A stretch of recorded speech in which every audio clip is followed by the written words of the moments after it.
Recentemente, o Code Hack, que é um youtuber no qual eu gosto bastante, ele fez um vídeo explicando como o entretenimento dos anos 80 era uma espécie de alerta, um aviso de que o consumismo ele seria utilizado para sensibilizar a população, para afetar a cabeça do cidadão médio, moldá-los, melhor dizendo. O que me fez pensar até que ponto o entretenimento e a dopamina deixou de ser prazeres saudáveis, vamos dizer assim, e virou uma arma para te transformar numa massa de manobra. E um bom caminho para começar seria a democratização da moeda de troca e o leque de consumo. Pode não parecer que nada tem uma coisa a ver com a outra, mas você já vai entender. A primeira coisa é que hoje a gente tem carga de dopamina infinita. É diferente de antes, que você não tinha acesso a muitas coisas para você poder consumir e não era tão barato, tão acessível. Vamos pegar um exemplo assim, livros. Eu sei que o pessoal hoje não consome muito livro, pelo menos o cidadão médio, mas até não muito tempo atrás essa era uma das poucas formas de entretenimento que tinha e era algo extremamente caro. Até pouquíssimo tempo atrás era caro. Sei lá, até anos 50, 40, 60, livro não era uma coisa que você conseguia encontrar tão barato, né? Não tinha aqueles serviços de e-book da Amazon, não tinha Kindle, né? Ou PDFs, né? Tem essa questão também. Então isso já é um bom começo. E a segunda coisa é que meio que de certa forma o esforço morreu para a maioria das coisas. Hoje você tem um emprego confortável e simples, e que por mais que não pague tão bem, é o suficiente para você poder comprar sua carga de entretenimento do fim de noite, saca?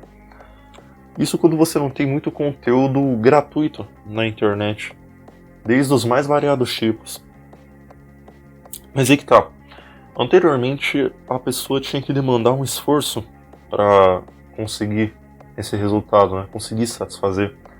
Mas que esforço tem hoje em acessar um site de pornografia, de clicar em um vídeo? Que esforço tem você postar uma foto no seu Instagram e aparecer um monte de homens falando que você é linda, que assinariam um OnlyFans, te daria dinheiro para um OnlyFans caso você decidisse abrir um? Uma atenção que nem uma Cleópatra acabou recebendo. E se você for escalonando essa democratização de consumo, você vê que o estrago pode ser ainda maior. Pegar um exemplo assim, por mais que você tenha um carro seja um esforço muito grande, porque um carro é caro, né? Especialmente no Brasil se for um carro zero, você consegue isso com um emprego que não tem absolutamente nada a ver com coisas automotivas. Você pode conseguir um carro trabalhando sei lá, dentro de um supermercado. Talvez não, porque você não ganhe muito bem, mas vocês entenderam o que eu quero dizer. Enfim, é uma coisa que não tem nada a ver com o que você almeja ter, mas que você provavelmente teria mais apego e se sentiria mais realizado com um carro. Se você mesmo montasse, sabe, você tivesse que fazer o motor, a embreagem, suspensão, esse tipo de coisa. E por ser um trabalho, vamos dizer assim, relativamente fácil, já que você não precisa entender nada de carro, quase nada, para você poder ter um, basta só ter dinheiro, você consegue isso de várias formas, não existe um equilíbrio entre dopamina e esforço. Que eu acho que é isso que deveria ser o tema central do vídeo. O principal problema hoje do consumismo é que você não existe um equilíbrio entre esses dois polos, vamos dizer assim. Se você se esforça demais e você não consegue nada, você não, de certa forma, perde o sentido de querer consumir, de ter as coisas, porque você se esforça e não tem nada. E do outro lado você tem o exato oposto, mas que dá um resultado parecido. Você consegue tudo o que você quer, com um esforço relativamente baixo, entretanto nada disso se satisfaz. Porque como é fácil, você não valoriza, você não tem essa capacidade se vir algo de um esforço simples.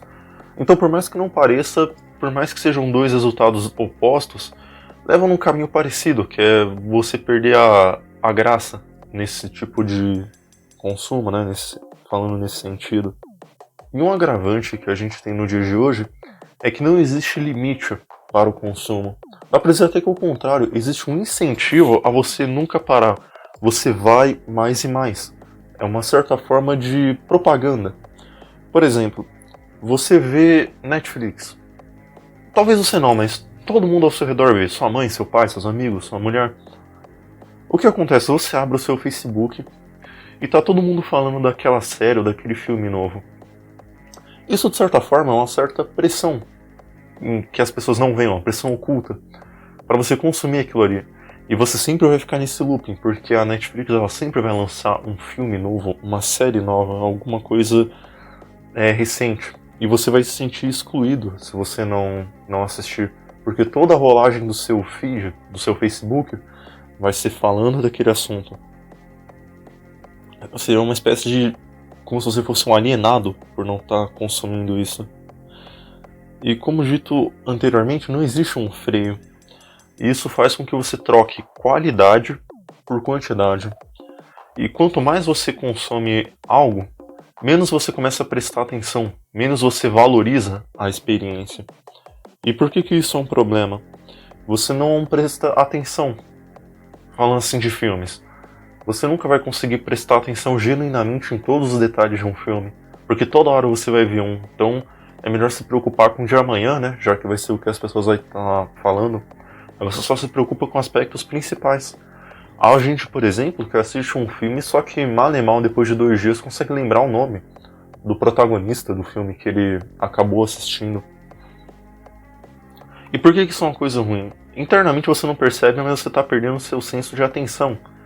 Para um filme talvez não tenha diferença, mas quando você vai consumir uma obra, vamos dizer assim, original, tipo um livro, você não consegue, porque é difícil demais você ficar olhando 300 páginas de textos, de falas, de frases, para você entender. Porque visualmente, você ver algo é como se fosse assim mastigado, vamos dizer, é interpretado já. Algo no livro você tem que fazer um certo esforço para entender o que está acontecendo. E vamos levar isso aqui para um conceito na prática. Vamos voltar para o longínquo ano de 2010. Imagina que você tinha que resolver alguma coisa para sua mãe, ou para você mesmo. Você ia pagar uma conta numa lotérica. Só de exemplo. E a gente sabe que no Brasil tem bastante filas, né? Fila é como se fosse uma cultura. Você vai lá, fica. A mulher do caixa ela não tá com nenhuma pressa, porque ainda deve faltar metade do expediente dela, então não importa muito se ela ir rápido ou devagar. E você vai ter que ficar em uma fila de 1 hora. Hoje não tem problema, você tem celular, você tem internet a qualquer lugar. Então é uma coisa até que tranquila. Você vai sentir um pouquinho de agonia, de pressa, mas dá pra dispensar.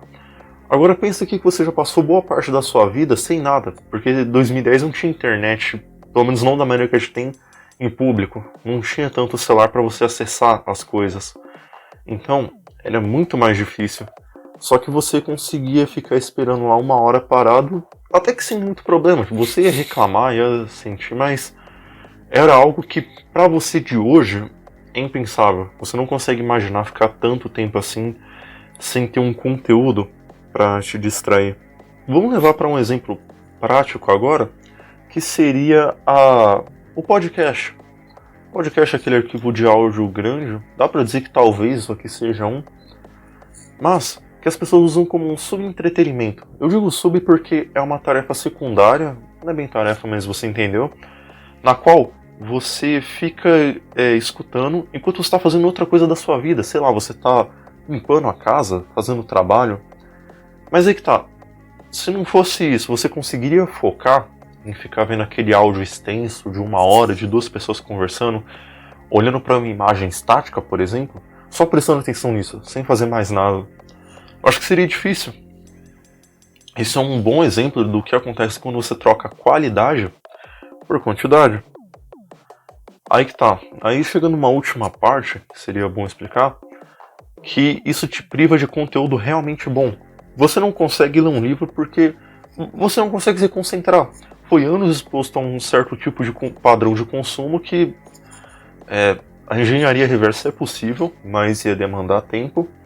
E você fica sem consumir obras realmente boas. Livros que fizeram contos originários que todo mundo se inspirou, influenciou várias coisas depois.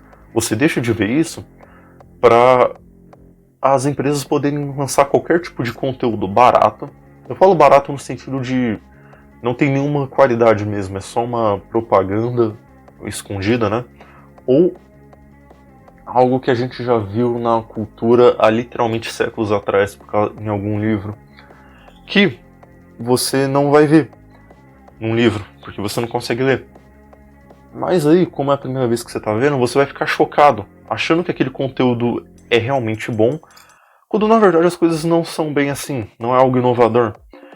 Mas como você foi lhe privado do conhecimento, você realmente imagina que aquele conteúdo ali é deveras qualidade.